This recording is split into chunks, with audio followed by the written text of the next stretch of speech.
분자궤도 함수에서 사실은 좀 더 많이 공부를 했어야 되는데 나하고 수업을 많이 못 해가지고 내가 막 영상으로만 줘가지고 조금 아쉽긴 했는데 요 얘기를 좀 들어보세요. 이게 자, 예를 들어서 이렇게 탄소가 있어. 이제 지금 이제 얘기를 좀 해보면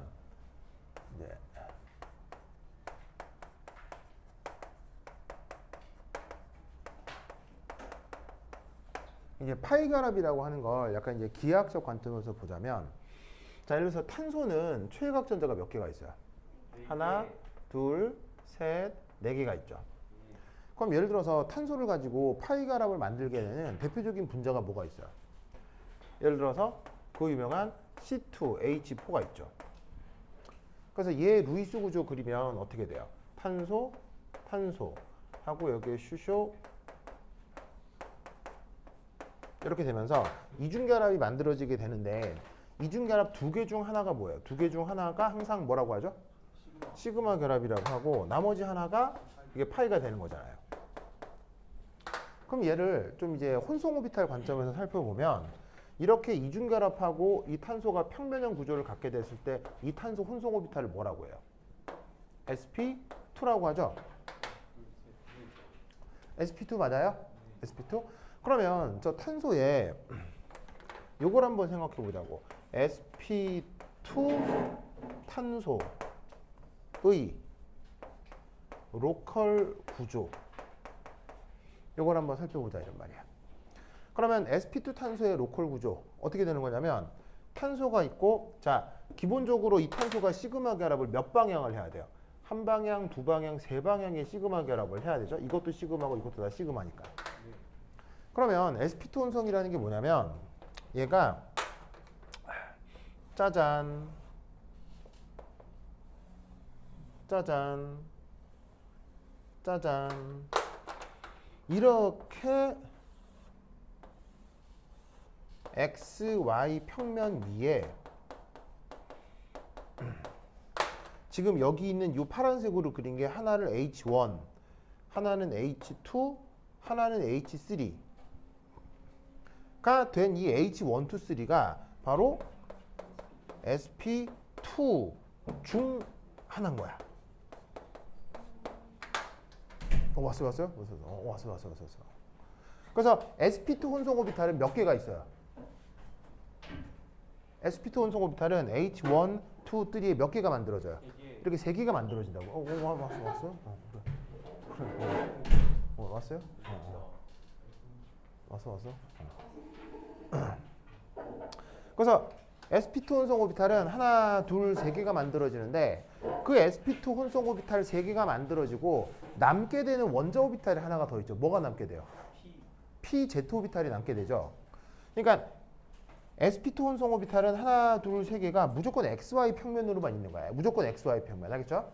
xy 평면으로 있고, 각도는 몇 도야? 서로 간의 각도. 각도 몇 도야? 각도 120도. 이렇게 생겨먹은 게 sp2라고. 알겠죠? 그러면 이것에 대해서 pz는 어디로 있어요? pz는 바로 짜자자잔 요렇게 있는 게 pz라고. 당연히 z축은 xy 평면하고 기하학적 관계가 어떻게 되겠어요? 기하학적 관계가 수직이겠죠. 이해하겠어요? 이해했죠? 그러면 이때 여기에 요 탄소에 최외각 전자가 몇 개가 있다고 했어요? 탄소의 최외각 전자가 4개가 있죠. 그럼 그 4개가 여기 어떻게 배치되는 거겠어요? 얘가 sp2 혼성 탄소라고 하면 4개의 전자가 하나씩 이렇게 들어오는 거라고요. 알겠어요? 무슨 말 알겠죠?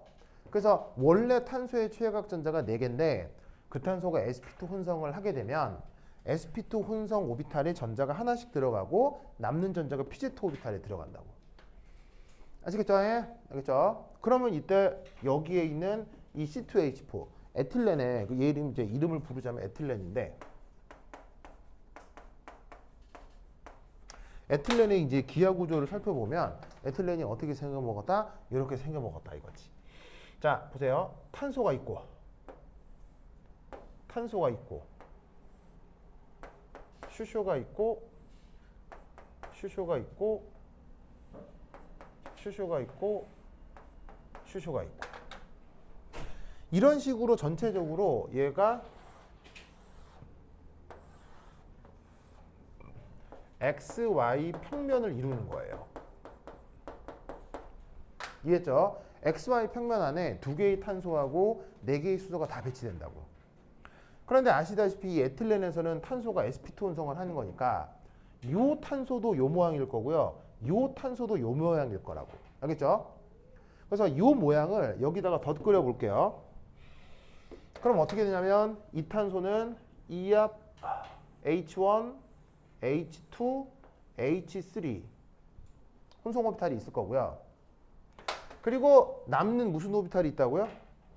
PZ 오비탈이 이렇게 있다고요.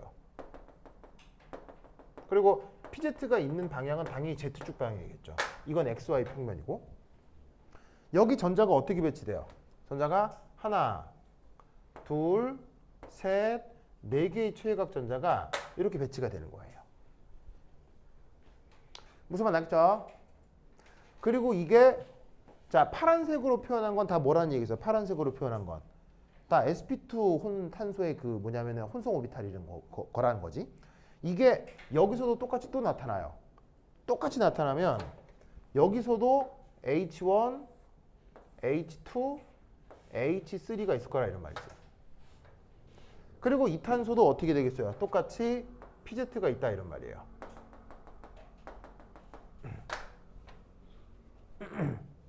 무슨 말 알겠죠? 그래서 이때 어떻게 된다? 여기도 전자가 하나, 이건 X로 표시해 볼까?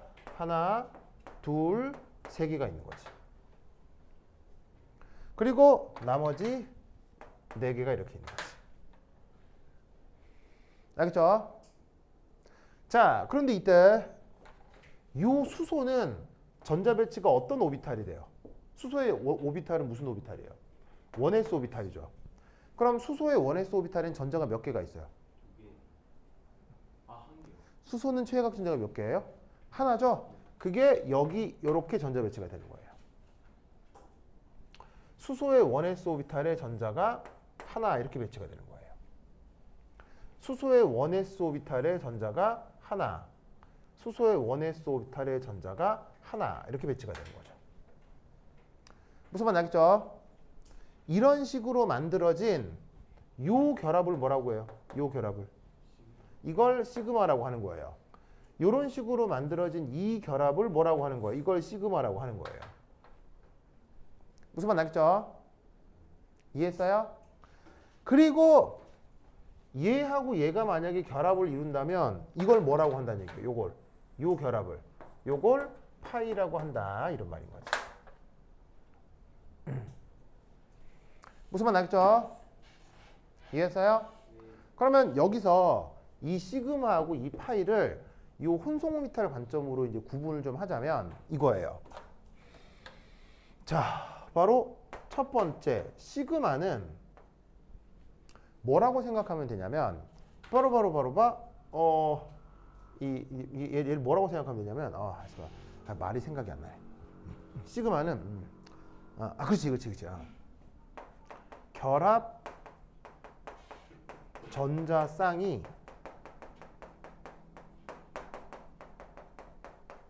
핵간축에 배치되는 것을 시그마 결합이라고 하는 거예요. 자, 보세요. 이게 시그마 결합이라고 하는 건 시그마 결합을 이루는 두 전자가 탄소하고 탄소 사이의 축에 배치가 되죠. 그래서 이걸 시그마라고 하는 거예요. 이 또한 시그마라고 하는 이유는 탄소하고 수소의 원자핵을 잇는 축 사이에 이 전자가 배치되니까 이걸 시그마라고 하는 거라고요. 무슨 말 알겠죠? 그러면 어떤 일이 그러면 이제 두 번째 파이.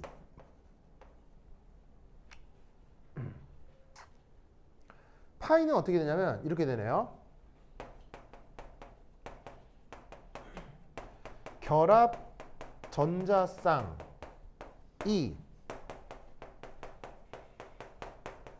핵간축에서 벗어나 있는 거예요.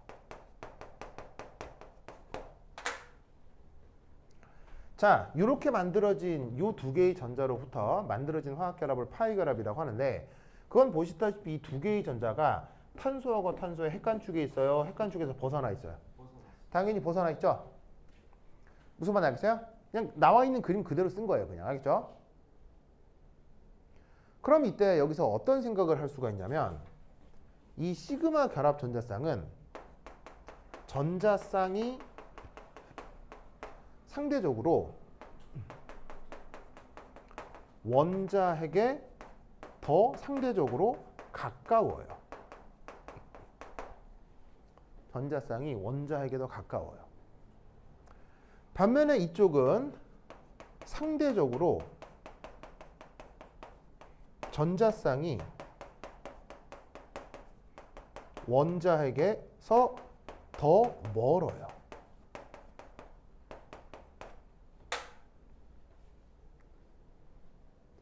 자, 뭔 말이냐면 예를 들어 탄소 원자핵을 한번 생각을 해봅시다. 탄소 원자핵. 그럼 잘 봐요. 탄소 원자핵에서 요 시그마 결합 전자쌍까지 거리를 생각해 보자고요. 무슨 말 알겠죠? 그리고 탄소 원자핵에서 요 파이 결합 전자까지 거리를 생각해 보자고요. 그럼 딱 그냥 그림상에서 어디가 멀고 어디가 가깝냐고요. 무슨 말인지 알겠어요?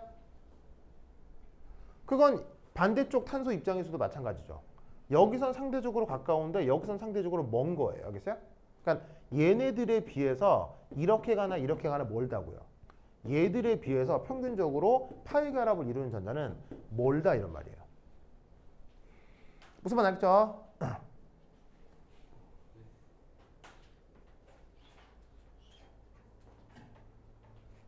왜 어디가?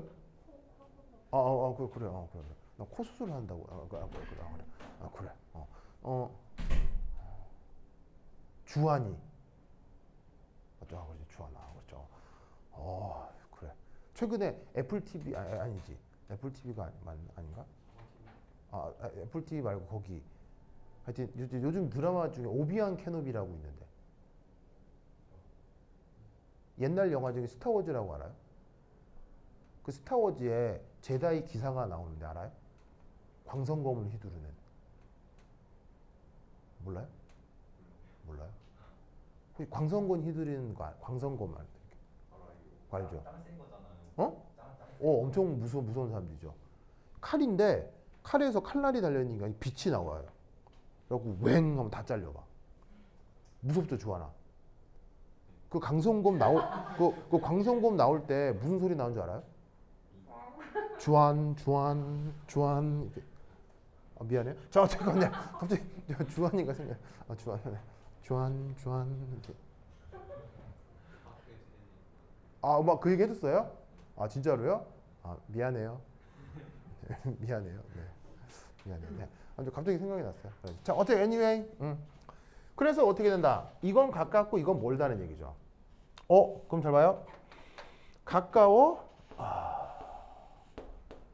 인력이 크겠어요, 작겠어요? 커진다는 얘기예요. 멀어? 그럼 인력이 커진다는 얘기예요, 작아진다는 얘기예요? 작아진다는 얘기죠.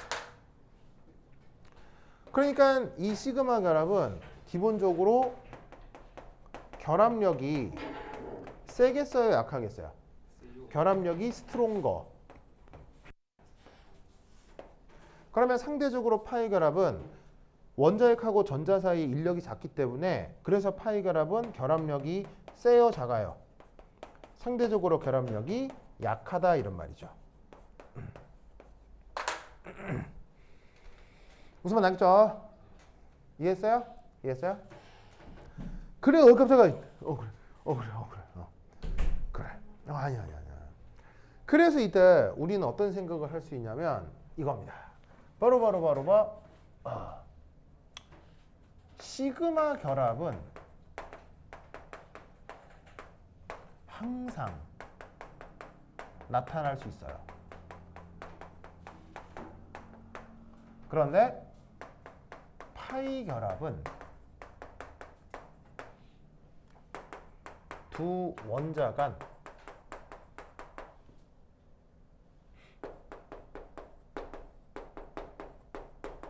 결합 길이가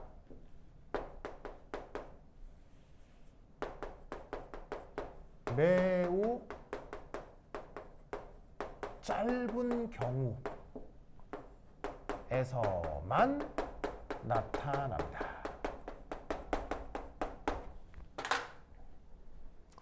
요걸 하셔야 돼. 요걸 알아야 돼.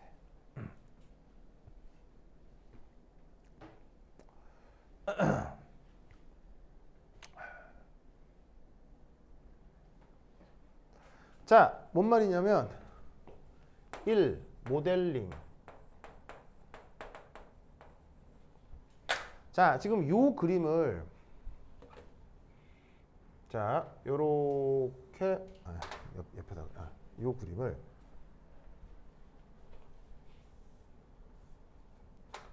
자, 요렇게 지평선에다 한번 그려볼게요. 즉 여기가 이제 XY 지평선이에요.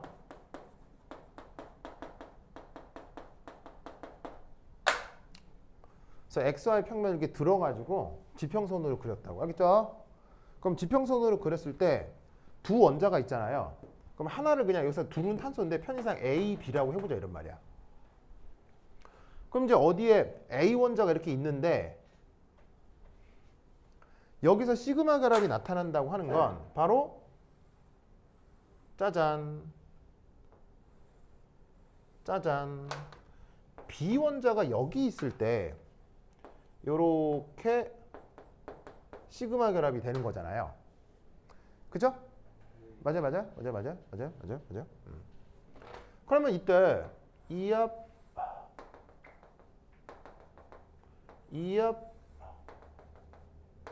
이렇게 돼 있을 때 여기 있는 이 전자하고 이 전자 요 사이의 상호작용을 이걸 우리가 파이라고 하는 거죠. 네. 알겠죠? 그럼 여기서 시뮬레이션을 해보는 거예요.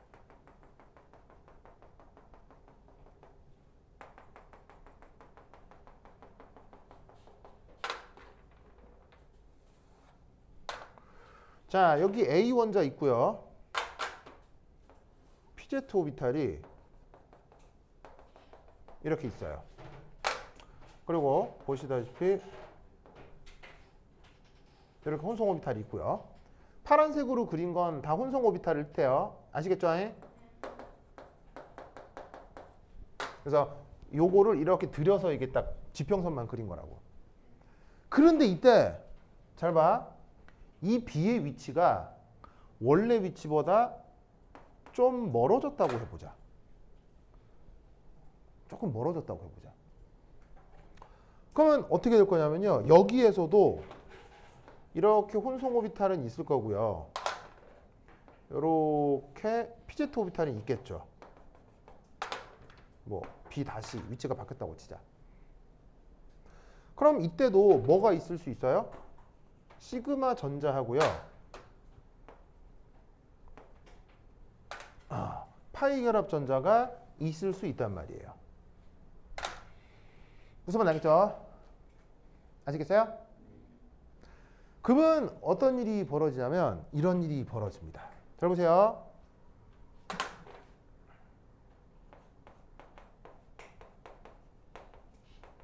결합 길이가 조금만 멀어지면 어떻게 된다? 파이 결합력은 극도로 작아져요. 자, 생각해 보세요. 삼각형이 이렇게 있는데 밑변이 늘어나면은 그러니까 이렇게 한 변의 길이가 늘어나면 대각선 길이도 커지죠. 그럼 한 변 길이가 커지는 것보다 대각선 길이가 더 많이 커지잖아요. 뭐 당연한 거 아니에요? 그러니까 어떻게 되냐면 결합거리가 약간 멀어져도 핵간축의 전자가 있는 건 어느 정도 핵하고의 인력이 있을 수 있어요. 근데 파이 결합은 이미 핵에서 전자가 벗어나 있기 때문에 결합 길이가 조금만 멀어지면 핵에서 파이 결합 전자까지 거리는 훨씬 더 많이 멀어진다고요. 무슨 말인지 알겠어요? 그러니까 어떻게 되냐면 결합 길이가 조금만 벗어나면 어떻게 된다? 결합 길이가 조금만 벗어나면 파이 결합력은 거의 나타나질 않아요. 그래서 우리는 탄소화합물을 주로 보기 때문에 파이 결합을 맨날 그리잖아요. 파이 결합 맨날 그리는데 중요한 건 파이 결합이라고 하는 건 아주 흔한 결합이겠어요? 아주 귀한 결합이겠어요? 파이 결합은 의외로 굉장히 귀해요. 무슨 말인지 알겠죠? 아주 귀하게 나타나는 겁니다. 그러니까 우리가 주로 탄소만 봐서 그렇지 파이 결합이 맨날 나타나는 게 아니고요. 파이 결합은 이런 특수한 조건에서만 나타나는 거다 이런 말이지. 알겠죠? 그래서 여기서 뭘 한번 따져볼 거냐면 여기 줄게요. 여기 준다.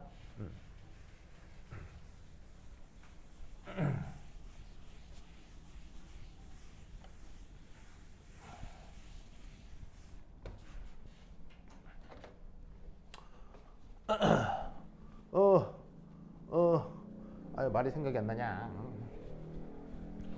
그렇지. 두 번째. 그러면 파이 결합이 이 말이 생각이 안 났어요. 이 나타나는 경우.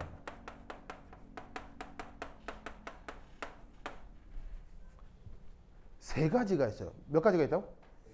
이 세 가지가 흔한 거다, 아주 귀한 거다? 굉장히 귀한 거예요. 알겠어요? 굉장히 귀한 거예요. 그래서 어떻게 된다? example 1. 바로 이주기 원소 사이에서 나타나는 거예요. 자, 예를 한번 들어볼까요? 여러분 잘 봐요. 봐봐. 탄소 사이 이중결합이라고 쓰죠. 이런 거 본 적 있어 없어요? 아니 그러니까 예를 들면은 뭐 이렇게 탄소 이중결합 있는 루이스 구조 본 적 있냐고 없냐고요. 많잖아요. 그 다음에 탄소는요? 이런 거 본 적 있어 없어요? 있죠. 그 다음에 질소 이런 거 본 적 있어 없어요? 있죠. 다 몇 주기 원소예요? 다 2주기 원소죠. 자, 산소 이런 거 본 적 있어 없어요? 맨날 나오잖아요. 이때 재밌는 건 다 따져보시면 다 2주기 원소예요. 무슨 말이야? 이게 우연이 아니고 이유가 있다는 거예요. 2주기 원소니까 기본적으로 원자 반경이 커요, 원자 반경이 작아요? 원자 반경이 작으니까 날 때부터 결합 기회가 짧을 수밖에 없는 거예요. 그런 데서만 뭐가 가능하다? 파이 결합이 가능하다는 얘기죠. 무슨 말인지 알겠죠? 그래서 봐봐. 선생님 괜찮아요?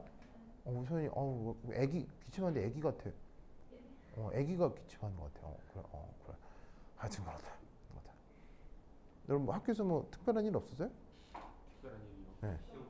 시험 성적이 뭐 드라마틱하다고요? 성적이 뭐 어떻게 별로였어요? 저 좋아요? 별로예요? 진짜로? 진짜로요? 그래요? 그래요? 그래요? 그래. 주황이는요? 뭐 그냥 그랬어요? 드라마틱하다고요? 그래, 알겠습니다. 네. 참, 왜 그렇지? 그래? 어쨌건 그래. 자, 그럼 이때 여기서 산소하고 산소가 이중결합이라고는 그리잖아요. 그런데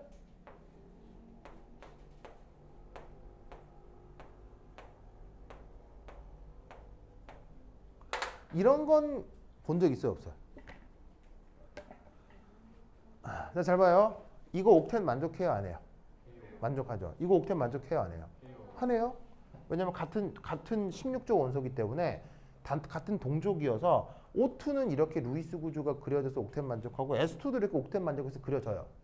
그럼 여러분 이런 거 본 적 있어요, 없어요? 이런 건 본 적이 없을 거란 말이지. 옥텟을 만족함에도 불구하고. 이유가 뭐 때문이겠어요? 황이 몇 조 원소다? 3주기 원소이기 때문에 그래요. 무슨 말 알겠죠? 황이 3주기 원소라서 저런 건 존재할 수가 없는 거예요.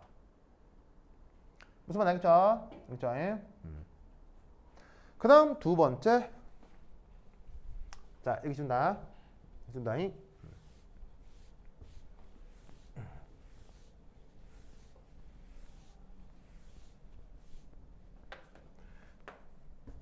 example 2는 그 다음 산소가 동명 구조를 보이는 경우. 이때 또 뭐냐면은 그 파이 결합을 이룰 수가 있어요. 대표적으로 누가 있냐면요.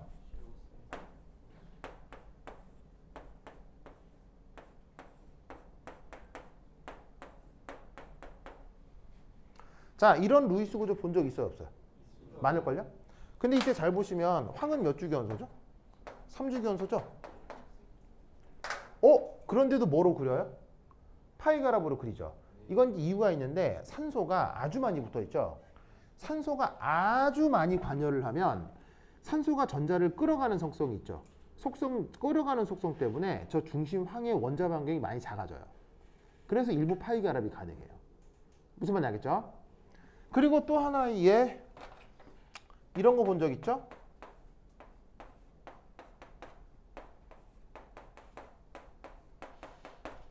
이런 것도 무슨 산이라고 해요? 인산이라고 하죠. 그럼 이 인산의 경우도 인이 3주기원소거든요. 그런데도 여기 파이 결합이라고 그리죠. 역시나 산소가 많이 결합되어 있어서 그래요. 무슨 말인지 알겠죠? 산소가 아주 많이 관여를 해버리면 산소가 전기음 송도가 커서 전자밀도를 끌어가서 중심원소의 전자밀도가 확 떨어지기 때문에 이런 식으로 원자 반경이 줄어들면서 결합 길이가 짧아지고 이런 파이 결합이 그려지게 되는 거예요. 알겠죠? 알겠죠? 그 다음 세 번째 여기 줄게요. 여기 줄게요.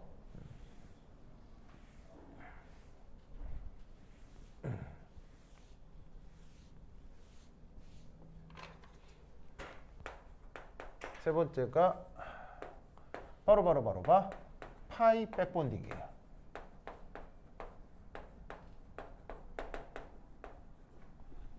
그것도 인더 배유화.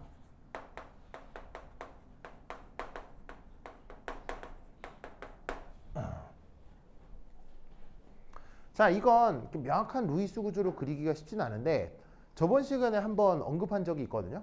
자, 뭐 예를 들어서 뭐 이런 거죠. 자, 금속이 있는데 여기에 디오비탈이 있어요.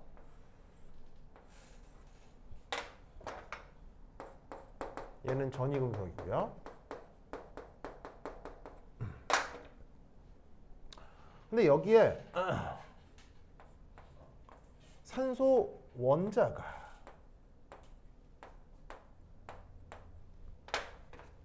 이렇게 비공호 전자를 이렇게 제공합니다.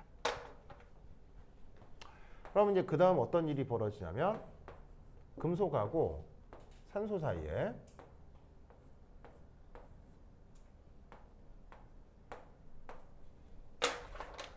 이렇게 시그마 결합이 만들어지죠. 그리고 여전히 뭐 금속에는 디오비탈이 있을 거고요. 그래서 이 파랗게 그린 건 디오비탈입니다. 자, 그런데 이렇게 되면 저번 시간에도 얘기했듯이 이 산소가 형식 전화가 플러스가 된다고 했죠? 덩달아 이 전자는 형식 전화가 마이너스가 되고요.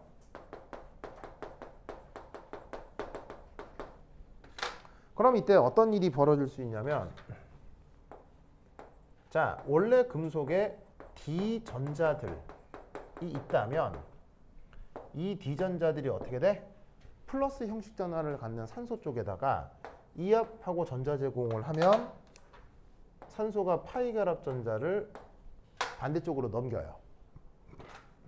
그러면 그 다음 구조가 금속하고 산소 사이에 이중 결합이 나타나.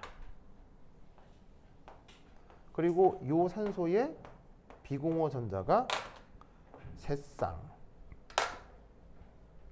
그래서 어떻게 되냐면 시그마 결합은 산소가 금속한테 전자를 줘서 이루어졌는데 금속이 산소한테 다시 전자를 주면서 여기서 파이 결합이 나타나는 이런 현상을 파이 백본딩이라고 했었죠. 기억나요? 그럼 이때 여기에서 이 산소 형식 전화가 마이너스가 되고요. 이 산소가 형식 전화가 다시 플러스가 될 거예요. 그래서 이렇게 금속과 리간드 사이에 여기 있는 산소가 지금 일종의 리간드로 작동을 한 거죠. 그래서 금속과 산소 사이, 금속과 리간드 사이에 이런 식의 시그마 결합하고 파이 결합이 나타나고 있는 상황이다. 동일 오케이?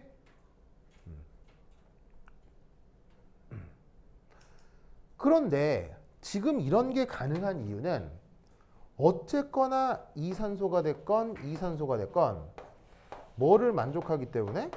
옥텟을 만족하기 때문에 이런 식의 시그마 결합과 파이 결합이 금속과 리간드 사이에서 가능한 거예요.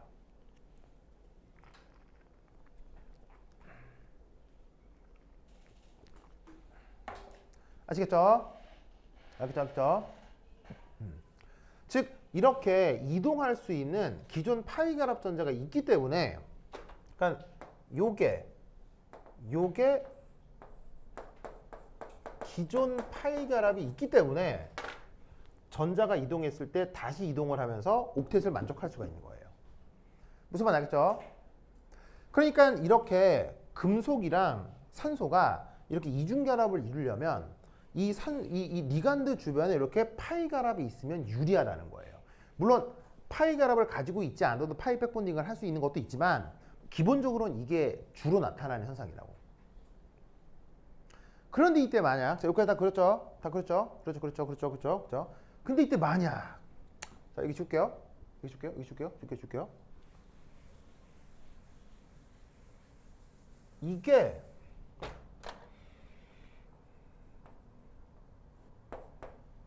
이거라고 해봅시다.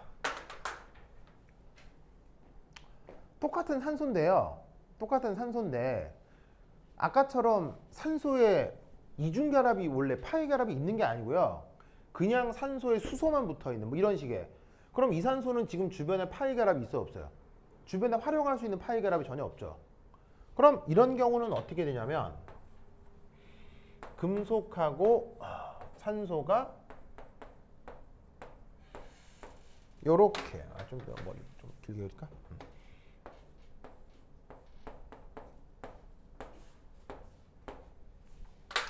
요렇게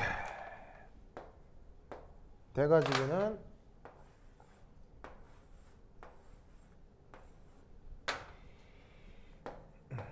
자 형식 전화가 어떻게 되느냐? 자 OH면 이 산소에서 형식 전화가 마이너스였을 거거든. 근데 산소의 읍전화가 금속이 제공되면 이제 이 금속이 형식 전화가 마이너스가 될 거야. 무슨 말 알겠죠? 그럼 이때 만약에 아까처럼 자 이건 뭐예요? 시그마 결합 맞죠? 알겠죠? 근데 아까처럼 다시 얘를 줘가지고 이렇게 만들 수 있겠냐는 거예요. 그러면 이렇게 만들어지면 여기는 구조가 어떻게 돼야 되냐면요. 이중결합이 되고 수소가 있는 상태에서 자 흰색 전자 그대로 있고 노란 전자 와서 이중결합이 되면 되는 거 아니에요. 그죠? 무슨 말 알겠어요? 근데 이때 재밌게도 이렇게 돼버리면 얘는 옥텟이 어떻게 되죠? 넘어서 버리죠? 이런 건 돼요? 불가능해요? 이런 건 절대 안 된다고요. 그러니까 설사 이렇게 된다 하더라도 이렇게 있겠어요? 그냥 다시 돌아가겠어요? 다시 돌아가는 거야. 그러니까 이런 경우는 이 산소가 금속이랑 파이 결합 돼요? 안 돼요? 안 되는 거지. 무슨 말인지 알겠죠? 이런 경우는 이 산소가 파이 백본딩을 못하게 된다는 얘기예요. 동의 나겠죠? 그래서 어떤 원소 사이에 파이 결합이 나타나는 게 이게 흔치 않은 일이거든요. 근데 파이 결합이 나타나는 게 이렇게 보통 세 가지예요. 알겠죠? 보통 세 가지. 이걸 꼭 기억해야 돼요. 여기서 이제 당장 여러분 그 뭐 교과 과정하고 시험하고 가장 관계가 있는 건 이런 거지. 이게 제일 중요한 거야. 이게 가장 기본인 거야. 어떤 원소 사이에서만 주로 파이 결합이 나타난다? 이주기 원소 사이에서만 주로 파이 결합이 나타난다. 무슨 말인지 알겠죠? 이 논리를 꼭 기억해 두시라 이런 말이에요. 이대 뭐야? 뭐야? 아, 그분 돌아가셨죠.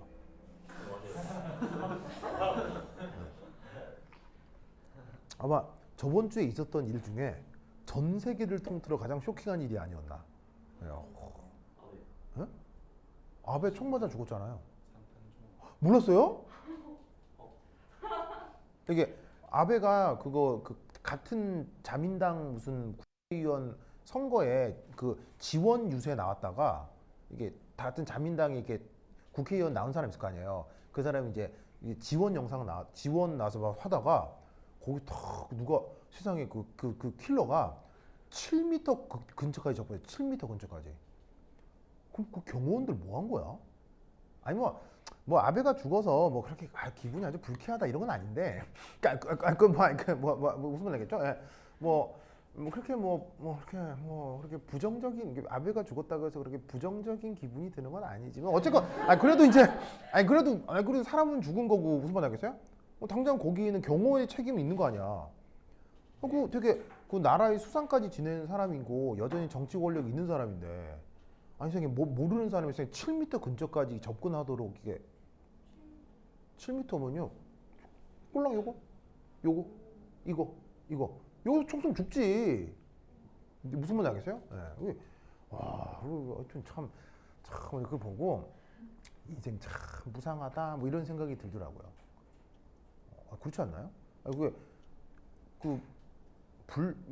불과 몇 달 전까지 진짜 일본의 수상이었고 지금도 그 사람은 권력자거든요. 일본 내에서 엄청난 권력자인데 그렇게 한 방에 가네. 인생 훅 간다니까 진짜. 예? 예, 그 사람이 이렇게 죽여야 되겠다 싶어가지고 암살한 거예요, 그냥.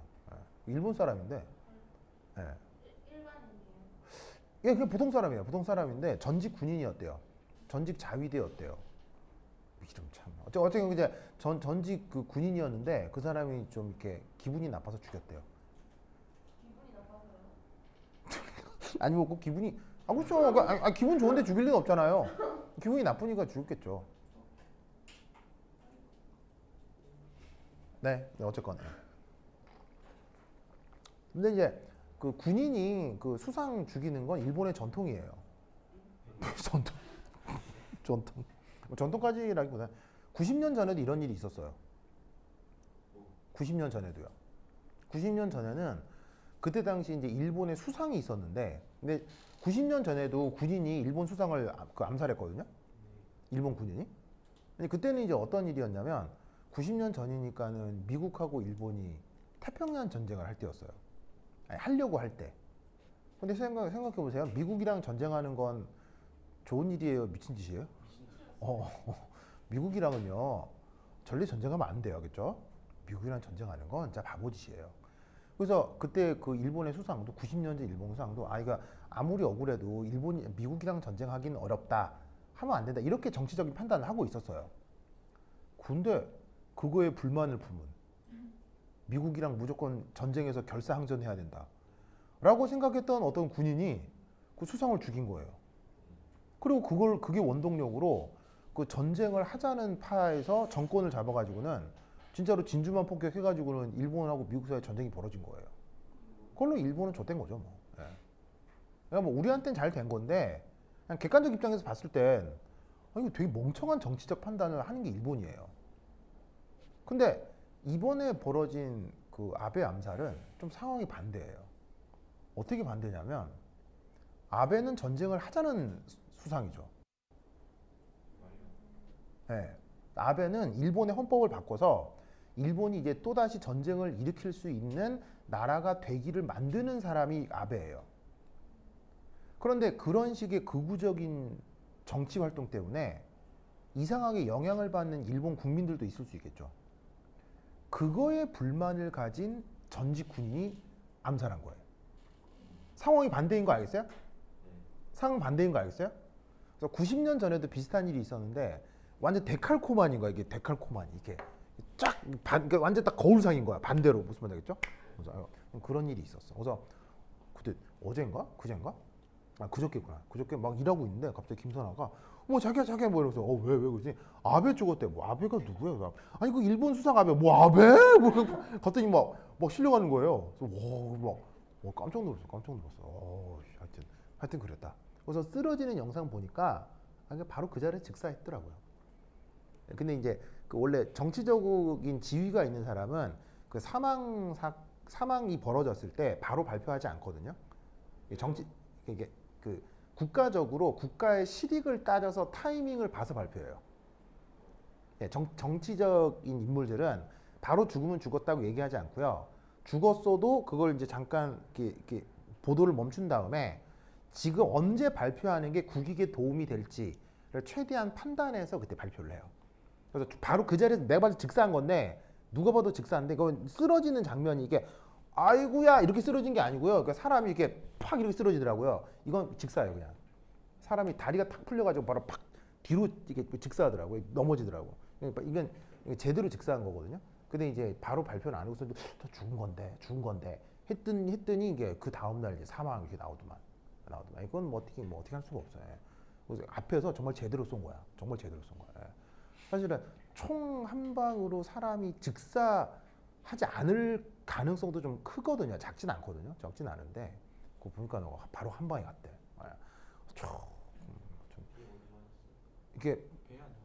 이게 산탄총을 쏴서 산탄총이라고 알아요. 그러니까 총알이 팍 퍼지는 거. 그러니까 제대로 죽이겠다고 하고 온 거예요, 진짜로. 예, 샷건. 이제 총알이 조그만 게 파편은 팍 튀는 이런 총이 있거든요. 근데 그게 목에서 피가 콸콸콸 났대요. 콸콸콸 났대요. 이게 예, 경동맥이 다친 거예요, 이렇게. 경동맥이 다쳐서 피가 콸콸 나면서 그 자리에서 폐하고 심장이 정지했대요, 그 자리에서. 심정지까지는 어떻게 되돌릴 수 있거든요. 근데 폐 정지는 돌릴 수가 없어요. 예, 심정지는 푹 하면 되는데 폐가 끝나면 끝장이에요. 예, 폐가 끝나면 이건 어떻게 할 수가 없어요. 예, 그래서 이제 심정지, 폐정지 다 왔기 때문에 그 상태에서. 네. 아 진짜로요? 네. 뭐 혜정이 그런 거 좋아하는구나. 피 나고 이런 거. 혜정이 피 흘리는 거 좋아하는구나. 막 찾아보네요 지금 찾아보래. 그래? 블러 처리 안 해요. 글쎄요. 예, 약간 그러게요. 좀 흐릿하게 해야 돼. 그 생으로 많이 나와요? 진짜로요? 진짜로요? 그러니까 사실은 언론 통제를 하겠지만 이미 퍼진 사진들이 있나 보네요. 예, 하여튼 그렇게 퍼져버리면 다 회수하기는 어렵죠. 예. 그렇구나. 하여튼 그렇다. 예. 그래서 하여튼 여러분들도 정치하게 되면 조심하세요, 알겠죠? 예, 한 방에 훅 가는 수가 있다. 자, 하여튼 보자. 그래서 자, 이 상황 이해했죠? 그래서 이제 그 다음 뭐 해볼 거냐면, 자, 지운다.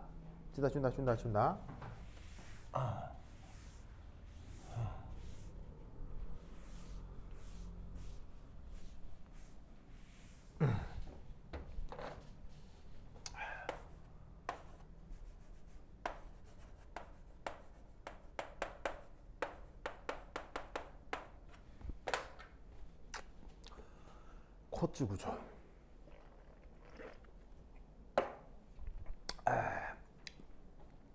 쿼츠 구조. 네. 쿼츠.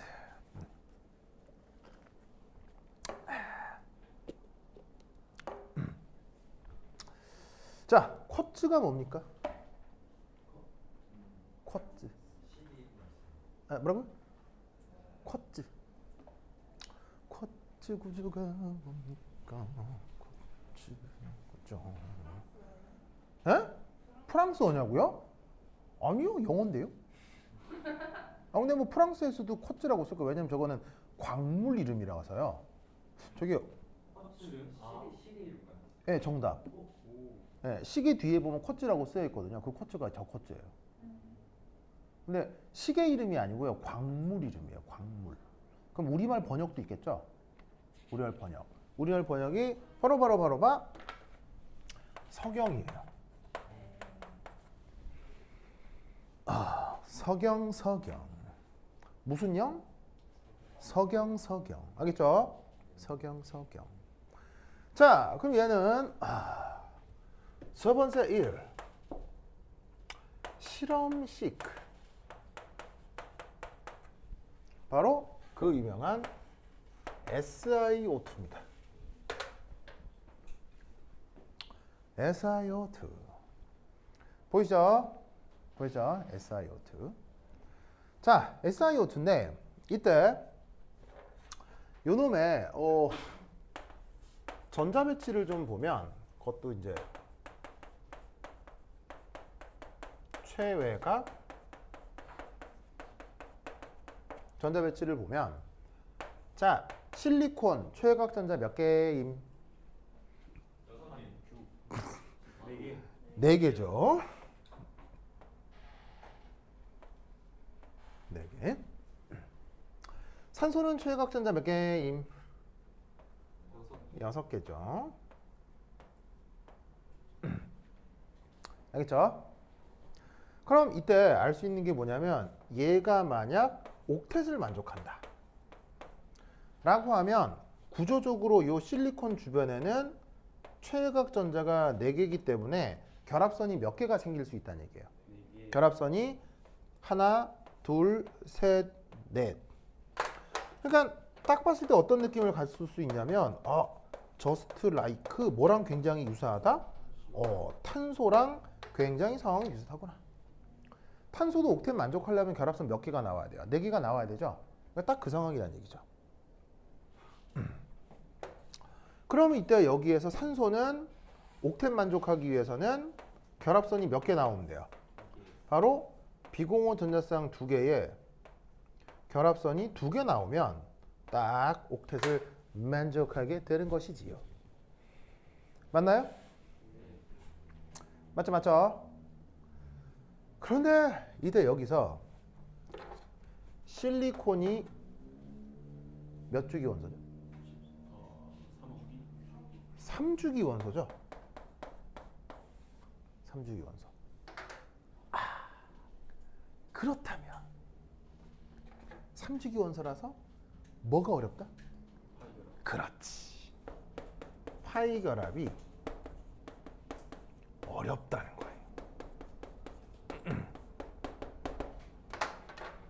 그 말은 이 쿼츠라고 하는 건 파이 결합을 못하기 때문에 무슨 결합으로만 존재한다? 그렇지. 그래서 어떻게 되느냐? 우선 두 번째는 두 번째. 그래서 온리 시그마라는 걸 알 수 있고요. 자, 두 번째는 산화수 분포를 좀 알아보도록 합시다. 자, 이거는 뭐 크게 어렵지가 않은데요. 산소 산화수가 기본적으로 뭐예요? E-죠? 그러면 실리콘 산화수는 얼마겠어요? 실리콘 산화수는 당연히 4 플러스가 돼야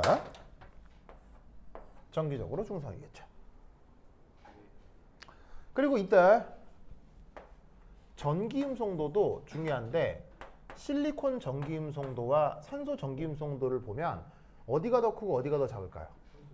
이쪽이 당연히 큽니다. 산소 전기음성도 얼마죠? 3.5고요. 실리콘 얼마게요? 1.6 정도 돼요. 되게 작아요. 수소보다 작아요. 수소보다 작기 때문에 실리콘은 산소한테 전자를 뺏기겠어요? 안 뺏기겠어요? 몽창 뺏긴다. 뭐 이렇게 생각하면 된다고.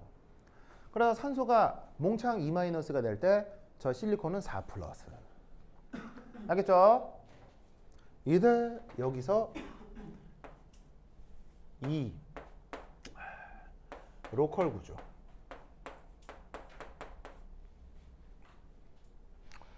잘 보세요. 무슨 결합 없고요? 파이 결합 없고요. 무슨 결합만 있어요? 시그마 결합만. 그러면 어떻게 되느냐? 바로 실리콘이라고 쓰고 결합선 몇 개 나가야 돼?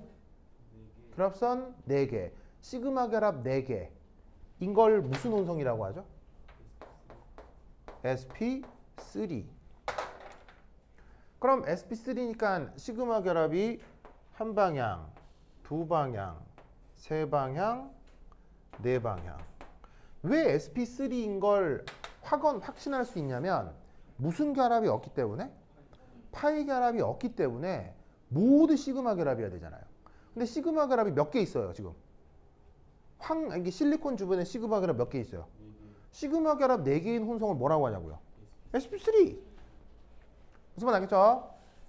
그러면 이때 요 말단에 어떻게 되느냐?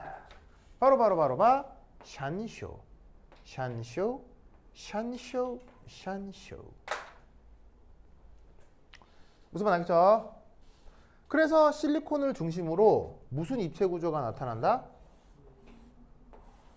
짜잔, sp3니까 사면체 구조가 나타난다 이런 말이에요. 응? 네, SiO2요.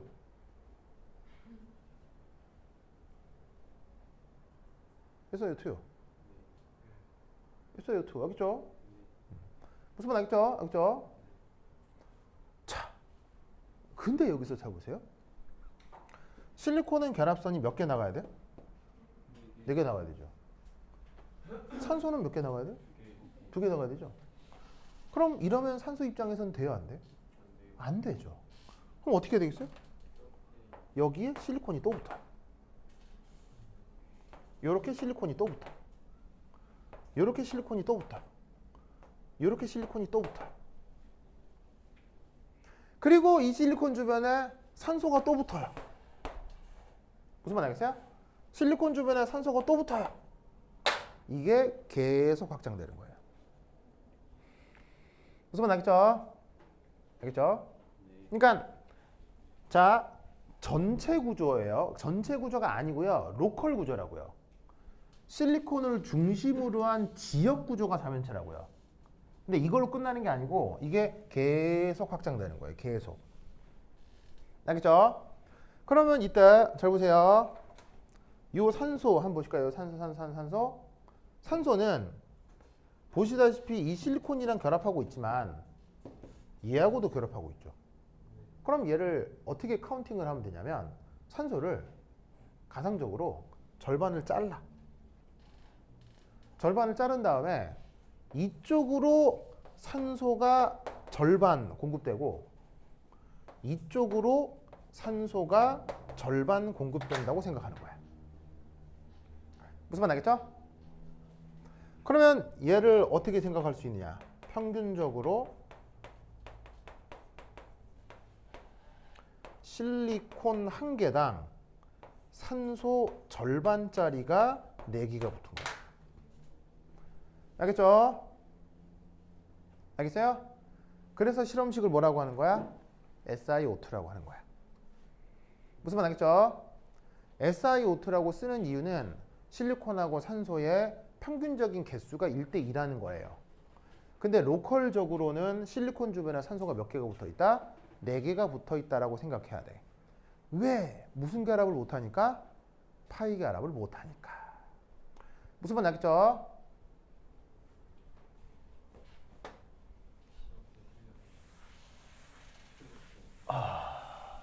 애석하네요.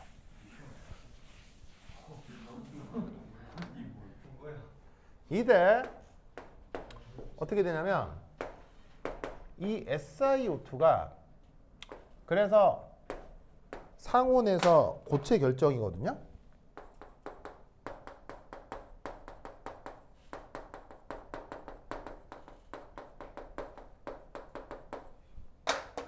근데 얘가 한 3000도 이상으로 올리게 되면 SiO2 가스가 될 수도 있어요. SiO2 가스가 될 수도 있어요. 근데 이때 재밌는 건 기체상 구조가 이렇게 되는 거예요.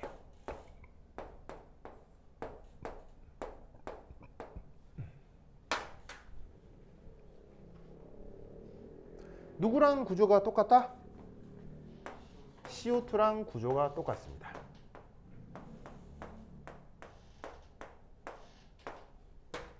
그러면 잘 보세요.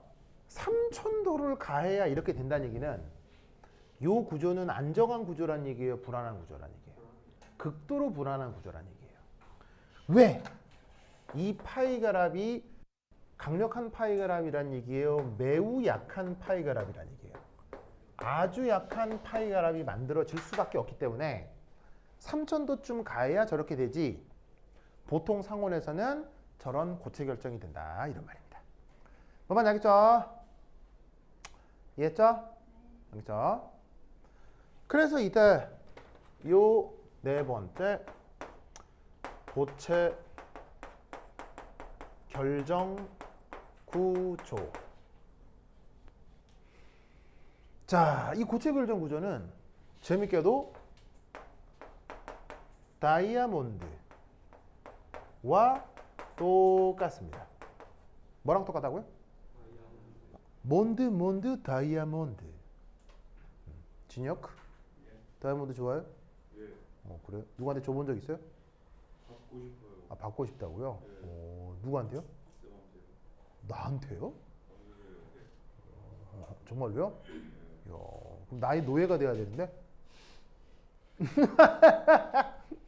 내가 막, 자, 이거 타이핑 하세요. 그럼 다 타이핑하고 이렇게 얼마나 큰 거예요? 한 요거 하나 주시면. 공업용 다이아몬드요. 자, 하여튼 보자. 다이아몬드와 동일하다. 자, 그럼 다이아몬드와 동일하다. 이게 뭐냐면요. 이겁니다. 잘 보세요.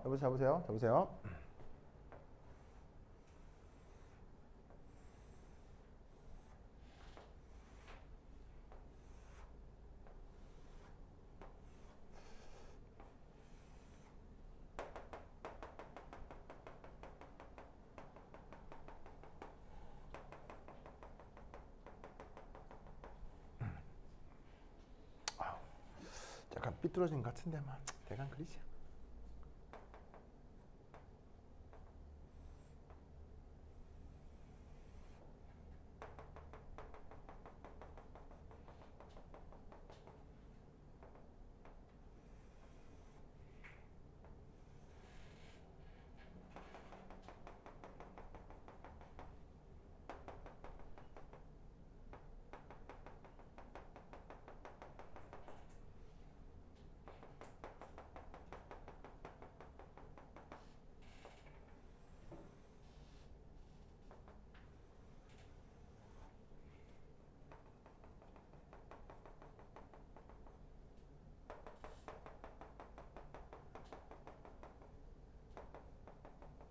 오케이.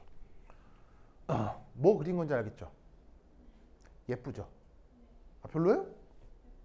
예쁘잖아요. 맞아요. 준혁 그 예뻐 안 예뻐요? 응? 뭐 그래요? 자, 뭘 그린 거냐면 큐빅. 큐빅이 뭐야? 우리말로 하면 뭐야? 우리말로 하면. 예, 큐브. 정육면체 알겠죠? 자, 이 정육면체에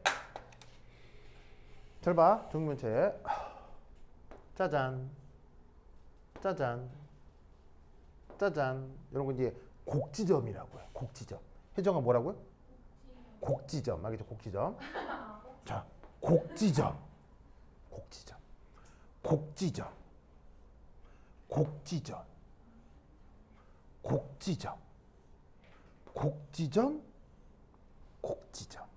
곡지점. 응? 네. 뭘? 네. 곡지점. 예. 주원아 왜요? 주원 기분 나빠요? 그래? 그래? 곡지점. 맞겠죠? 곡지점. 자, 그런 다음에 이 파란 공이 잘 봐. 면의 중심.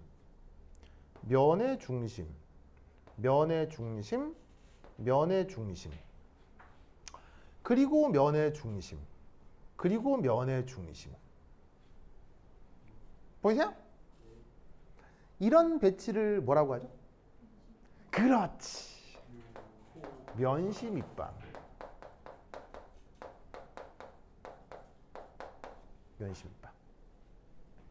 영어 이름은?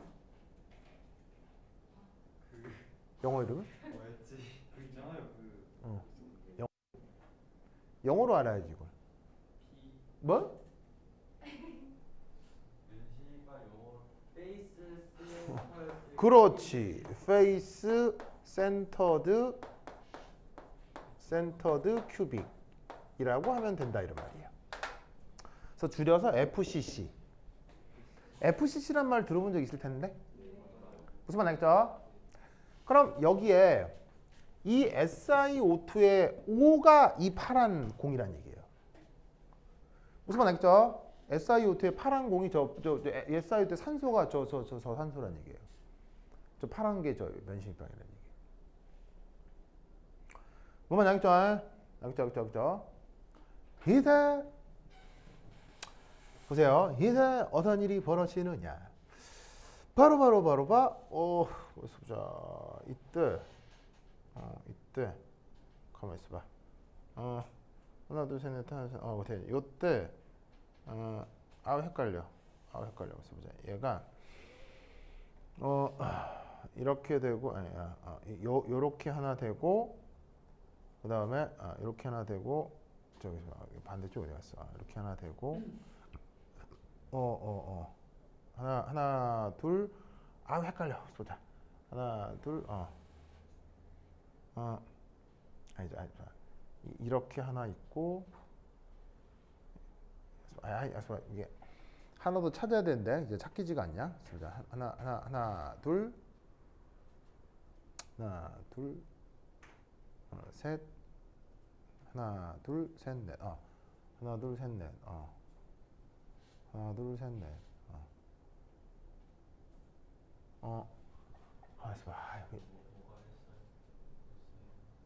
하여튼 이게 면신빵 이거야.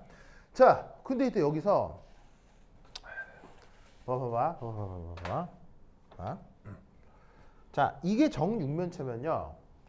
지금 똑같은 이 규격 하나도 조그만 정육면체가 되겠죠. 그래서 어떻게 한 거냐면 큰 정육면체에 정육면체를 8등분해서 지금 조그만 걸 만들어 놓은 거야. 그럼 이때 여기에서 이 앞에 있는 이 조그만 정사면체 있죠. 보이세요? 앞에 있는 정사면체. 그 앞에 있는 정사면체에서 자, 좀 헷갈릴 수 있는데 잡아봐. 그래서 요 대각선하고 요 대각선 보이세요? 자, 요 꼭지점하고 요 꼭지점을 연결해요. 두두두두두두. 됐죠? 연결했죠? 그러면 또 요 꼭지점하고 요 꼭지점을 이렇게 연결해요. 연결했죠? 그리고 요 꼭지점하고 요 꼭지점을 연결해요. 기하학적으로 요 세 개의 대각선은 당연히 어떻게 돼야 돼요? 딱 교점이 만나야 되죠. 이게 뭐라면? 정육면체라면. 이 자리에 바로 실리콘이 들어가는 거예요. 그러면 어떻게 되냐면 이 실리콘이 자, 이 산소랑 한 번, 두 번, 세 번, 네 번 이렇게 결합할 수가 있죠. 무슨 말 알겠어요? 알겠어요? 따로 그리면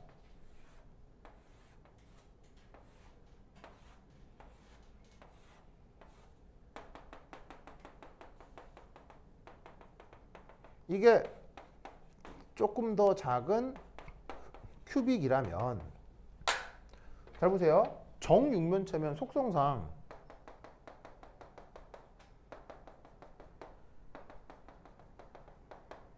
그다음에 하면 여기 만나야 되잖아요. 그거 그린 거예요. 응. 그래서 이 정육면체의 무게 중심이 있을 거고 거기에 실리콘이 있는데 거기서 산소까지 결합거리가 똑같을 거란 얘기죠. 왜? 무게 중심이니까. 그리고 이때 이 산소를 짠 연결하면 뭐가 되겠어요? 이 산소 4개를 연결하면 뭐가 되겠어요? 그게 사면체가 된다고요. 요거. 요 사면체가 요렇게 배치되는 거라고.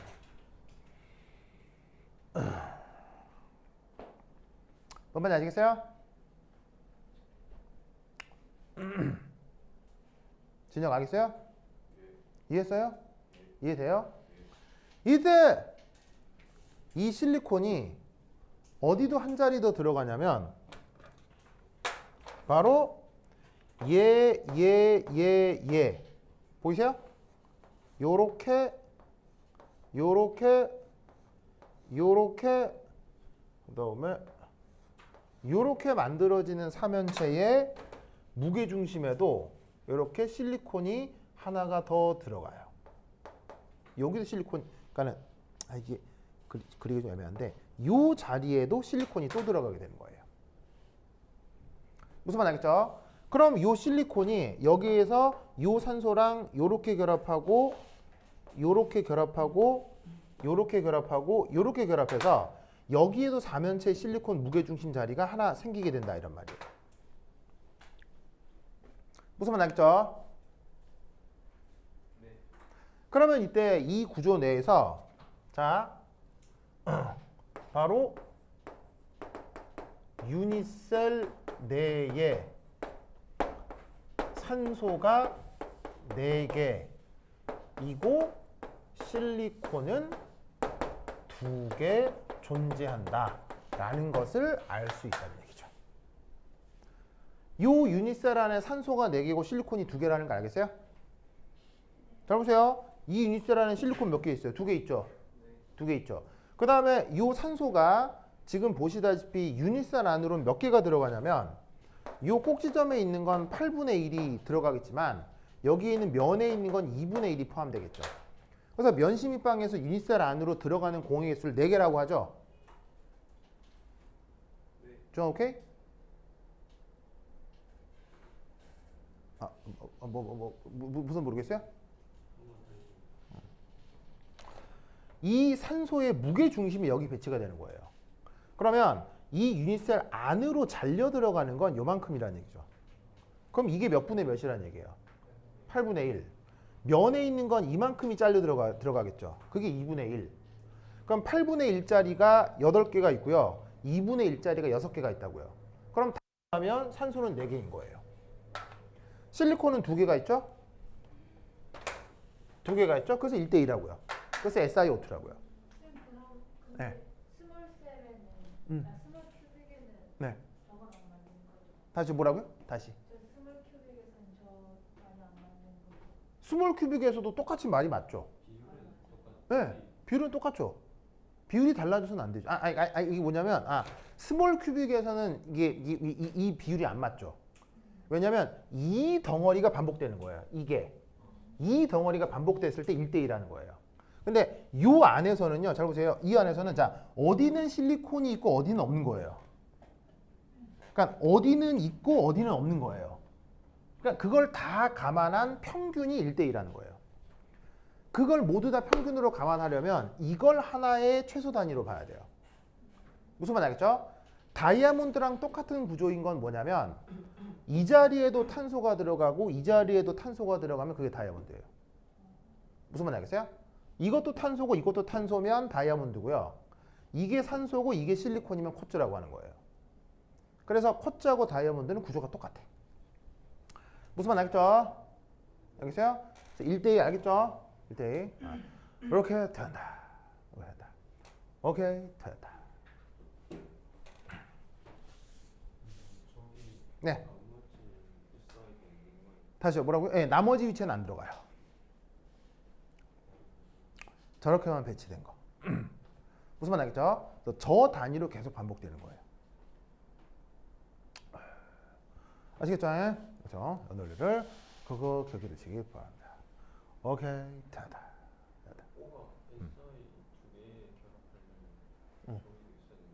다시 뭐라고? 이게 뭐냐면 이게 어떻게 되냐면 이 산소는 이 옆에 실리콘이랑 또 결합하는 거예요. 얘는 이게 하나로 끝나는 게 아니고요. 이게 옆에 또 있다고요. 이게 옆에 또 있으면 옆에 실리콘이랑 얘가 결합하는 거죠. 그런 식으로 계속 확장하면 로컬 구조가 이렇게 나타날 수가 있어요. 알겠죠? 그렇죠? 논리를 알아주시면 됩니다. 그다음 마지막 5번째. 이게 철자가 맞는지 모르겠는데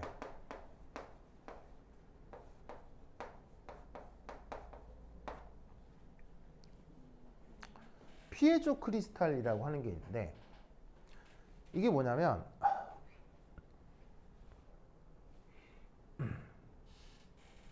놀랍게도 이렇게 됩니다.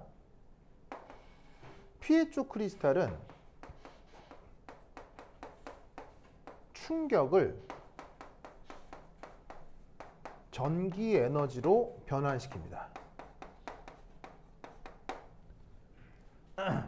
무슨 말이냐면 어떤 물질이 있는데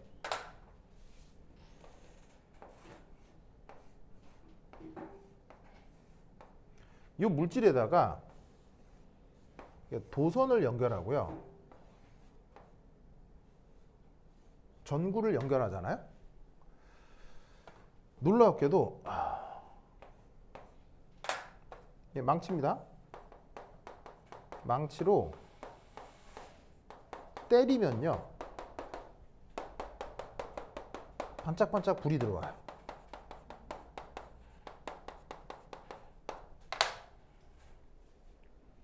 이런 물질을 뭐라고 부른다? 피에조 크리스탈이라고 하는 거예요. 그래서 에너지라고 하는 건 계속 한 모습을 유지해요. 계속 변환돼요.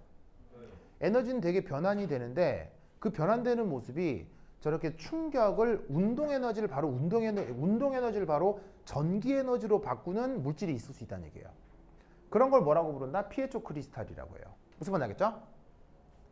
그 피에조 크리스탈은 놀랍게도 또 어떤 성격이 있느냐? 이런 성격이 있습니다. 잘 봐요. 충격을 주면 전기 에너지가 나오죠. 그러면 놀랍게도 자 여기 줄게요. 여기 줄게요. 저기 충격을 주면 놀랍게도 전기 에너지가 나오면 얘는 전기 에너지를 공급하잖아요. 하면 진동합니다. 물론 이 진동도 운동 중 한 가지 방식이죠. 자, 뭔 말이냐면 이제 여기에 도선을 연결하고 전기 에너지를 연결합니다. 그럼 피에조 크리스탈에다가 도선을 딱 연결하잖아요. 그럼 이때 어떤 일이 벌어지냐면 온하지. 그럼 얘가 어떻게 되냐면 틱, 틱, 틱 떨어요. 얘가 틱, 틱, 틱 떨어요. 무슨 말 알겠어요? 근데 이게 놀랍게도 진동수가 매우 일정해요. 아주 일정해요. 그리고 이 피에조 크리스탈의 화학적인 조성, 질량, 모양 등에 따라 저 진동수를 조절할 수 있어요. 좀 더 진동수가 빠르게, 좀 더 진동수가 느리게. 그럼 진동수가 일정하다? 뭐에 활용하면 되겠어요? 시계요, 시계. 시계. 그럼 저 진동수를 몇 회가 되면 1초가 되는지를 측정하면 되는 거 아니에요? 그게 들어있는 게 쿼츠 시계예요. 쿼츠가 피에조 크리스탈의 대표적인 예예요. 그래서 여러분들이 가지고 있는 대부분의 시계 있죠? 시계 뒤에 보면 쿼츠라고 되어 있는 시계가 있는데 거기에 이 SiO2가 들어있는 거예요. 시계 보면 건전지 넣죠? 그 건전지가 전기 에너지를 공급하면 이 SiO2가 떨어요. 이게 틱틱틱틱 떨어요. 그럼 툭툭툭 떠는 여기에 기어를 달면 시침이 정확하게 딱딱딱 돌아가겠죠? 그래서 이제 그걸로 시계 디스플레이를 하기 때문에 시계 뒤에 쿼츠라고 쓰여져 있는 거예요. 무슨 말 알겠죠? 그래서 이제 SiO2가 대표적인 피에조 크리스탈의 한 종류다. 됐죠? 됐죠? 네. 내가 SiO2의 얘기를 한 번도 한 적이 없어요? 네. 참 아쉽네요. 아쉽네요. 네. 근데 이건 여러분 학교 교재에 없었잖아요. 창의력을 발휘해야 하는 문제가 하나 나올 거라. 창의력이 이게 무슨 창의력에 알고 있으면 쓰는 거 모르면 틀린 거지. 뭐 이게 세상에 창의력은 없다고 했죠 내가. 창의력이 어딨어? 알고 있으면 쓰는 거고 모르면 틀리는 거지. 그러니까 이게 참 애매한 게 아주 운도 따라야 되는 게. 그러니까 내가 알고 있는 것만 막 얘기할 수도 있잖아요. 그러면 여러분 학교 수업 교재랑 다를 수 있단 말이죠. 근데 막 여러분 학교 수업 교재로만 했더니 또 선생님이 이렇게 튀는 행동을 하면 참 이게 참 어렵네요. 어렵네요. 하여튼 그렇다. 소윤아 이제 모든 의문이 풀렸죠? 됐죠? 막 많이 아쉽죠? 그래 하여튼 그렇다. 혹시 그 SIOT 맞춘 사람? 아무도. 그러면 이거 맞춘 애들 거의 없겠네요. 그럼 됐어요. 그럼 틀려도 돼요. 그럼 돼요. 이런 건 틀려도 돼야겠죠? 다 그냥 탄소처럼 이제 그렇게. 다 틀렸잖아. 그럼 상관없는 거지. 그럼 상관없는 거지. 시선 구조하고 따져볼까요? 그래 문제 네. 상태 안 좋거든요. 상태 안 좋다고요? 그럼 기체 가지고 가가지고 네. 선생님 기체 궁금해서 찾아봤는데. 네. 궁금해서. 3천도 넘게 되면 저렇게 돼요. 저렇게 되거든요. 알겠죠? 하여튼 그렇다. 네. 어떤 거요? pH 크리스탈이요? 이유는 몰라요. 이유는 모르고 저런 현상이 있다라는 걸 사람들이 찾아낸 거예요. 일종의 에너지 전환이잖아요. 에너지 변환이잖아. 근데 에너지 변환의 원인은 물리학적으로 전혀 알 수가 없어요. 왜 코일이 자기장 속에서 돌면 전기 에너지가 나오는지 아무도 몰라요. 해보니까 아는 거죠. 이것도 해봐서 아는 거지 이유를 알고 있는 건 아니에요. 우연찮게 누가 찾은 거예요. 뭐라고? 다 측정한 거죠. 측정했더니 이게 떠는 거야. 그럼 뭐 부르르 떠는 게 눈에 보일 거 아니야. 오씨 떠네. 왜 일정해 보이지? 이렇게 됐을 거 아니야. 누가 측정했겠지. 그러니까 사실은 자연과학에 관련된 대부분의 현상들은요 이유를 모르는 게 대부분이에요. 그냥 어떤 현상이 있고 그 현상에 맞추어 공학적인 물건을 만들어내는 거죠. 그래서 보통 일반 사람들은 그 공학적인 물건에 현혹되기 때문에 거기에 뭔가 위대한 원리가 숨어 있을 거라고 생각하지만 실제로는 그냥 우연이에요. 우연히 찾아내는 거예요. 우연히 찾아내고 물론 그 우연히 찾아내는 것도 일반 사람 눈에는 보이는 건 아니고요. 그쪽을 열심히 연구하는 사람에게만 우연히 발견이 되는 거죠. 그래서 이제 그 사람에 의해서 발견돼서 이제 전 세계에 널리 퍼지면 놀랍게도 사람들은 그걸에 대한 원리를 다 알고 있다고 생각하지만 재밌게도 자연과학에 대한 원리는 거의 모르는 게 대부분이에요. 만약에 이거의 원인을 알잖아요? 이거의 원인을 알면 왜 코일 자석 속에서 코일이 돌면 전기 에너지가 만들어지는지에 대한 원인도 안다는 얘기예요. 근데 여러분 로렌츠 힘 같은 거는 증명할 수 있어요? 증명 못해요? 못하죠? 못하죠? 그런 걸 증명 못한다는 얘기는 이거의 원인도 알 수 없다는 얘기예요. 그냥 저런 현상이 이제 발견됐다는 거예요. 그러면 세계 최초로 저걸 망토를 때린 사람이 피해줘예요? 예, 사람 이름이에요. 저 발견한 사람 이름 피에조예요. 사람 이탈리아 사람이에요. 그래서 이거를 최초로 공학적으로 만들어서 시계로 만든 업체가 그게 카시오예요. 카시오예요. 일본 카시오 있죠? 그래서 카시오가 1980년대 이걸 상품으로 만들어내면서 전 세계 시계 산업이 완전히 바뀌게 된 거예요. 그래서 pH 크리스탈이 있기 전에는 진짜로 기계식 태엽 시계만 있었거든요. 근데 기계식 태엽 시계는 만들기가 졸라리 어려워요. 그래서 기계식 태엽 시계는 아무리 싸게 사도 100만 원이 넘어요. 아무리 싼 걸 사도. 그리고 기계식 태엽 시계는 이게 조금 허영이 붙긴 했지만 비싼 거는 가격이 끝이 없어요. 그래서 기계식 태엽 시계는 만들기가 너무 어렵기 때문에 아무리 싸게 만들어도 100만 원이 넘고, 근데 물론 최근에 스와치에서는 30만 원대 기계식 시계가 나오긴 하더라고요. 근데 이제 그게 좀 정확도가 좀 떨어지는데 좀 괜찮게 구동되는 기계식 태엽 시계는 아무리 싸도 100만 원이고, 예, 톱니가 도는 걸로 이게 만들기가 너무 어렵거든요. 근데 좀 비싸게 주고 사잖아요. 1000만 원 넘는 거는 뭐 이건 일도 아니에요. 근데 카시오에서 파는 시계는 얼마 하죠? 싼 건 뭐 1만 원에도 사잖아요. 그러니까 어떻게 되냐면 그 카시오가 80년대 이거 pH 크리스탈을 이용해가지고 시계를 만드는 바람에 스위스 시계 산업이 망했어요. 없어져 버렸어요. 아예 없어져 버렸어요. 그러다가 최근에 이제 스위스 시계 산업이 다시 부활했죠. 어디 때문에? 중국 때문에. 중국 사람들이 이거 좋아하거든. 중국 사람들이 시계 환장하거든. 그래서 1,000만 원, 2,000만 원, 1억짜리 이런 시계를 중국 사람들이 싹쓸이를 해. 싹쓸이를. 그래서 스위스 시계 산업이 다 됐어. 그래서 그냥 보통의 서민들은 스와치 끼고 스와치나 카시오 이런 거 끼고 돈 많은 사람들은 뭐 팍텍 필립 뭐 아니면 뭐 오데마 피게 뭐 이런 거 끼고 뭐 하는 거지. 예, 하여튼 그렇다. 근데 기계식 시계가 나 옛날에 시계 있었는데 없죠. 네. 전에 차고 다니는 거 봤는데. 그 수리 맡겼거든요. 수리 맡겼는데 찾으러 가야 되는데 찾으러 가기 귀찮아가지고 몇 달째 지금 두고 있는데. 택배 해줘요.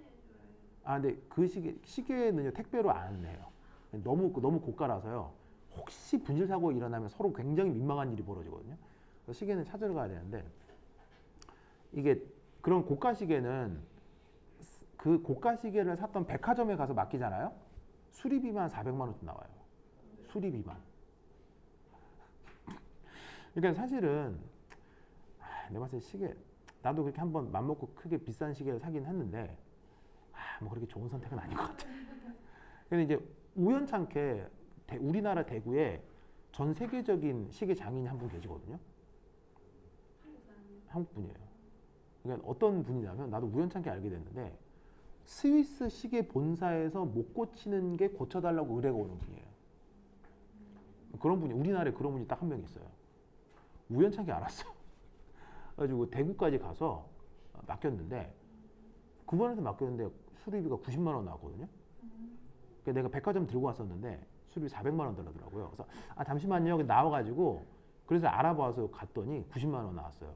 그래서 이제 다 고쳐졌는데 거기 대구까지 내가 갈 일이 가기가 너무 귀찮아가지고 지금 몇 달째 지금 두고 있는데 뭐 하여튼 그렇다. 네, 하여튼 그렇다. 그래서 하여튼 싹쓸이를 중국 애들이 싹쓸이를 하는 바람에 하여튼 그렇다. 여러분 아무리 중국이 졸라 짱나도 중국이랑 사이 좋게 지내야 돼요? 나쁘게 지내야 돼요? 좋게 지내야 돼요. 왜? 돈이 걔들은 너무 많아. 무슨 말 알겠어요? 돈이 너무 많아. 그 중국에 나 어제 들은 얘기인데 중국한테 미국이 제재 많이 하죠. 그래서 중국이 짱나가지고 중국의 그 여객기 있잖아요. 비행기. 여러분 비행기 이거 비행기 한 대가 싸요 비싸요? 엄청 비싸잖아. 보통 이 여객기 하면 어느 회사께 제일 유명해? 보잉께 제일 유명하지. 보잉은 어느 나라 회사야? 미국 회사지. 그리고 이제 비행기도 역시 영원히 쓸 수 있어 소모품이야. 비행기도 소모품이기 때문에 갈아줘야 된다고. 근데 중국이 비행기를 갈 때가 됐다? 근데 미국이 자꾸 짜증나게 하잖아. 그래가지고 중국이 어떻게 하는 줄 알아요? 무려 비행기를 여객기를 300대를 유럽 에어버스로 한 번에 사버렸어요. 비행기 300대니까 가격이 40조. 40조를 현금으로 바로 그냥. 그 뭐냐면 중국이 그런 나라예요. 무슨 말인지 알겠어요? 그래갖고 생각해봐. 40조면 이게 작은 돈이야, 큰 돈이야? 무지막지한 돈이잖아. 그러면 그거를 보잉에서 계약했으면 보잉이 40조를 버는 거 아니야. 근데 중국 공산당이 짱난 거야. 짱나. 에어버스 불러, 에어버스. 해가지고 그 에어버스는 유럽 회사거든? 그래서 에어버스에서 200대 샀어, 그냥. 나쁘진 않죠. 근데 이제 이게 비행기 구매는 단순히 품질만으로 하는 건 아니에요. 비행기는 워낙 단위가 크기 때문에 비행기는 국가 간 외교적으로 해결이 돼요, 원래는. 그래서 보잉을 사는 이유가 에어버스가 나빠서가 아니고요. 미국하고의 관계 개선을 위해서 계속 보잉을 구매해 주는 거예요. 근데 미국하고 사이가 안 좋아지니까 어부질이 막 에어버스가 한 거예요. 생각해봐. 무슨 카드로 신용 구매한 것도 아니고요. 40조를 현금 박치기를 한 거야. 무시무시한 나라야. 무슨 말 알겠어요? 그런 나라랑 척지면 되겠어, 안 되겠어? 무슨 말인지 알겠어요? 아무리 짜증 날 때 있지. 막 역사 갖고 이상한 짓 하고 중국이 관광객 우리나라에서 행패 부리고 중국 어서 나서 이렇게 우리 앞바다에 싹쓸이 해가고 짱 나지. 근데 그건 그거고, 아이, 걔네는 돈이 너무 많아. 그러니까 이걸 좀 분리해서 생각해야지 좀. 이게 무슨 말 알겠죠? 예, 이래야 되는데, 하여튼 그래서 보잉 입장에서는 깜짝 놀랐을 거 아니야. 그래서 보잉이 성명 발표한 거 아세요? 중국 너무 유감이다. 성명 발표했어요. 그 회사에서. 이게 무슨 그런 나라가 중국이다. 그래서 그 중국이 스위스를 매겨 살리고 있어요. 스위스. 이게 여러분 모르겠지만 중국인 관광객 중에 1억짜리 넘는 시계 차는 사람이 많아요. 많아요. 억수로 많아요. 예. 그래서 중국 때문에 스위스가 시계 산업이 다시 됐어. 어쨌건 이게 피에조 크리스탈. 알겠죠? 알겠죠? 오케이 됐다. 그러면 자 좀 쉬었다가 8장. 교재 없는 사람. 교재 없는 사람. 내가 또 프린트를 해올게요. 몇 명 없어? 하나, 둘, 두 명? 알았어. 그러면 한 10분 쉬었다 하도록 하겠습니다. 화장실 갔다 오세요.